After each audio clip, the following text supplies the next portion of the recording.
Welcome back to our channel. నేను మీ మొవలాలి Surekha. Friends, మా బావ వచ్చేసి దాదాపు 1 మంత్ నుంచి అనుకుంటా నిమ్మకాయ పచ్చడి పెట్టు అని ఒకటే దమ్ చేస్తున్నాడు. ఈరోజు మొత్తానికి ఇక పెట్టేద్దామని డిసైడ్ అయిపోయినా. ఫస్ట్ టైం అయినా చాలా బాగా టేస్ట్ కుదిరింది. సో మీకు కూడా ఏమైనా యూజ్ అవుతుందేమో అన్నట్టు వీడియో తీశాను. సో ఇక లేట్ చేయకుండా వీడియోలోకి వెళ్ళిపోదాం, ఓకేనా?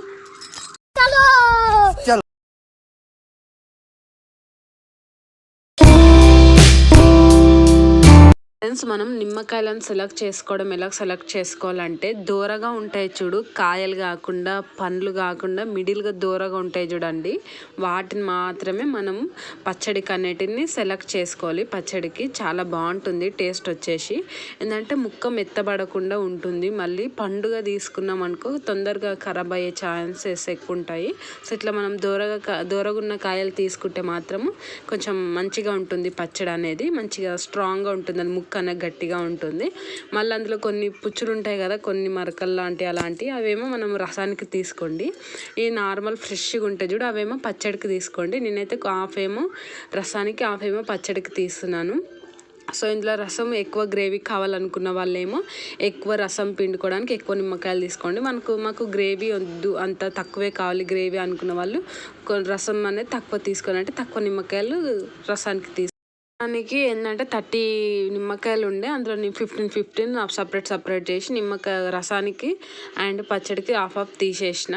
రసానికి కొంచెం నేను తక్కువే తీసుకున్నాను. మాకు ఎక్కువ అంటే పీసెస్ ఎక్కువ ఇష్టం. మా బావకు వచ్చేసి, నాకైనా మా బావకైనా పీసే ఎక్కువ ఇష్టం. గ్రేవీ అంత నచ్చదు నిమ్మకాయ పచ్చడిలో మాత్రము. సో నిమ్మకాయని మనం ఎలా కట్ చేయాలనేది నేను చెప్తున్నాను. సో నిమ్మకాయలు ఎప్పుడైనా పచ్చడికి కట్ చేసినప్పుడు అడ్డం కట్ చేయొద్దు, నిలువుగా కట్ చేయాలి. నేను చూపిస్తున్నాను చూడండి. అడ్డం కట్ చేయొద్దు. మనం రసం పిండుకోవాలనుకున్నప్పుడు అడ్డం కట్ చేయాలి. పచ్చడి పెట్టుకోవాలనుకున్నప్పుడు నిలువుగా కట్ చేసుకోవాలి. అట్లయితే బాగుంటుంది ముక్క అనేది. సో అందులో సీడ్స్ ఉంటాయి కదా, సీడ్స్ అనేటివి రిమూవ్ చేసేయాలి అన్నిట్లో నుంచి. సో సీడ్స్ రిమూవ్ చేయకపోయినా ఏం కాదు, బాగానే ఉంటుంది. బట్ ఏంటంటే కొంచెం చేదులాగా అనిపిస్తుంది. సో అట్లా అనిపించొద్దంటే సీడ్స్ తీసేయండి, బెటరు. ఇక మాకు కొంచెం ఏం కాదు అనుకునే వాళ్ళు ఇక సీడ్స్ ఉంచుకున్న నష్టం ఏం లేదు. అది మీ చాయిస్ ఇస్ యువర్. అలా చూపించిన విధంగా మీరు పీసెస్గా కట్ చేసుకోండి. సో చాలా అంటే చాలా పర్ఫెక్ట్గా వచ్చింది పచ్చడి. మా ఆయన అయితే చాలా మెచ్చుకున్నాడు. నీతోటి షాప్ పెట్టియచ్చు, పచ్చళ్ళ షాప్ వచ్చేసి అని అంటుండు. కావాలంటే నువ్వు ఆ పచ్చడి మొత్తం అమ్మేసుకో, అంత బాగుంది షాప్లో వచ్చినట్టు అని ఒక జోక్ వేసిండు. నాకైతే మస్తు నవ్వొచ్చింది. నేను చూపించే విధంగా ఇక అన్నిటిని అలాగే కట్ చేసుకొని పెట్టుకోవాలి.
ముక్కలుగా కట్ చేసుకున్నాం కదా, ఇప్పుడు రసానికి ఏమో అడ్డంగా కట్ చేసుకొని రెడీగా పెట్టుకోవాలి.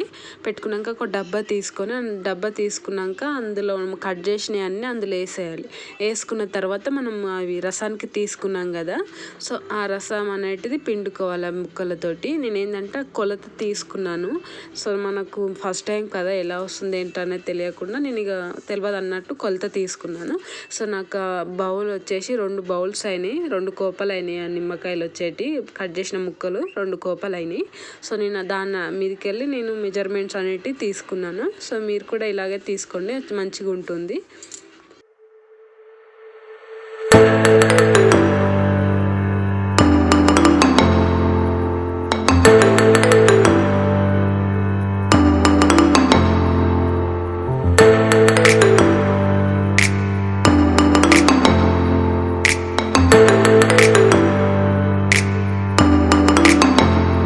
కొలుచుకొని ఆ డబ్బాలో వేసుకున్న తర్వాత ఇక మనం చూపించిన పీసెస్ ఉన్నాయి కదా, రసానికి తీసుకున్న పక్కకు పెట్టుకున్నాం కదా, వాటితోటి రసం పిండుకోవాలి. పిండుకున్న తర్వాత మెజర్మెంట్స్ ఏంటంటే నాకు 2 కప్పులు అయినాయి కదా, నేను కప్కి కొంచెం తక్కువగా నేను ఉప్పు తీసుకున్నాను, సాల్ట్, పసుపు వేసుకున్నాను. అట్లా వేసుకొని ఒక దాదాపు వారం రోజులు మనం వాటిని పులియబెట్టాలి. పులిస్తేనే మంచిగా టేస్ట్ అనేది ఉంటుంది. అది ఊరాలంటే మంచిగా ఊరితేనే మంచిగా టేస్ట్ అనేది ఉంటుందంటే నేను దాదాపు అయితే ఒక 7 days వరకు అట్లనే పెట్టిన. మనం 2 daysకి ఒకసారి, ఒకరోజు తప్పించి ఒకరోజు అట్లా ఒకసారి కలుపుతూ ఉండాలి. కలిపి మళ్ళీ మూత పెట్టాలి. నేనైతే దాదాపు 7 days పెట్టాను, వారం పెట్టుకోండి.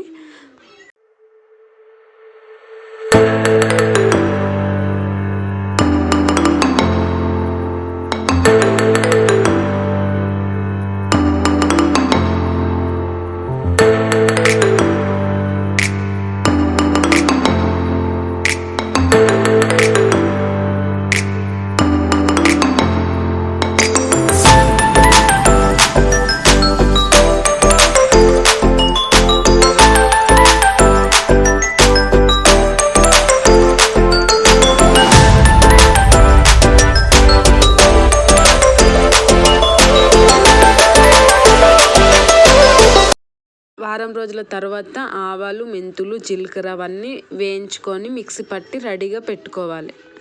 అయితే మెంతులు 1 స్పూన్ వేసిన, ఆవాలు 2 స్పూన్స్ వేసిన, జీలకర్రనేమో 1/2 స్పూన్ వేసాను. సో మీరు మీ ఎంత క్వాంటిటీ ఉంటుందో దానికి తగ్గట్టు మీరు మెజర్మెంట్స్ చూసి వేసుకోండి.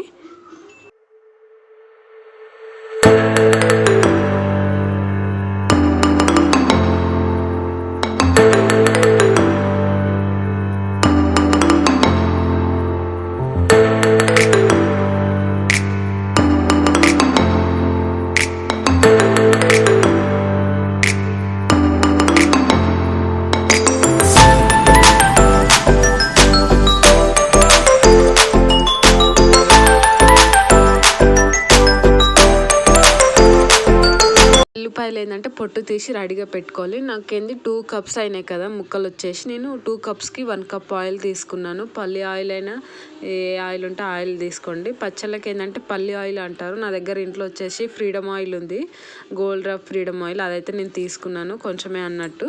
సో మీరు పల్లి ఆయిల్ తీసుకోండి, బాగుంటుంది. సో ఆయిల్ హీట్ అయిన తర్వాత అందులో ఆవాలు వేయండి. ఆవాలు అయినాక కరివేపాకు వేయండి. కరివేపాకు ఏంటంటే మొత్తం క్రిస్పీగా అయ్యేంత వరకు వేయించాలి. పచ్చిగా ఉందంటే పచ్చడి ఖరాబ్ అయిపోతుంది. కొంచెం ఇంగువ కూడా వేసుకోండి.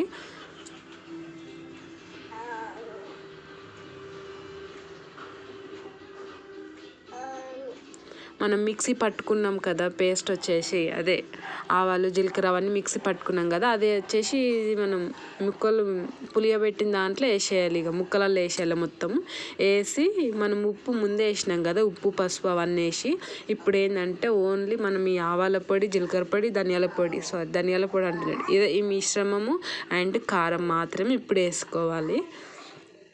కారం వచ్చేసి నాకు 2 cups అయినాయి కదా, నేను 1 cupకి కొంచెం తక్కువ తీసుకున్నాను. సో ఇక అవన్నీ వేసి మొత్తం మిక్స్ చేసి మంచిగా కలుపుకోవాలి. కలుపుకున్న తర్వాత మనం ఇది తాలింపు వేసుకున్నాం కదా, అది మొత్తం చల్లగా అయిపోవాలి. వేడిగా ఉన్నప్పుడు వేసుకుంటే ఖరాబ్ అయిపోతుంది పచ్చడి వచ్చేసి. మొత్తం చల్లగా అయిపోయాక మాత్రమే ఆ దాంట్లో వేసుకొని మంచిగా కలిపి మంచి గట్టిగా మూత పెట్టేసుకొని ఒక 1 వీక్ తర్వాత తింటే బాగుంటుంది టేస్ట్ వచ్చేసి. ఎందుకంటే అది మక్కే కొద్దీ బాగుంటుంది కదా పచ్చళ్ళు, ఏ పచ్చళ్ళు అయినా. సో మక్కిన తర్వాత తింటే బాగుంటుంది టేస్ట్ వచ్చేసి. ఇక మనం సర్వ్ చేసుకోవడమే. చాలా బాగా కుదిరింది టేస్ట్ వచ్చేసి. మీరు కూడా ఒకసారి ట్రై చేయండి ఈ స్టైల్లో, నేను చెప్పిన స్టైల్లో చాలా బాగా కుదిరింది. మా ఫ్రెండ్స్ వీడియో వచ్చేసింతే, వీడియో నచ్చినట్లయితే ప్లీజ్ లైక్, షేర్, సబ్స్క్రైబ్ చేసుకోండి. Please do follow for more videos.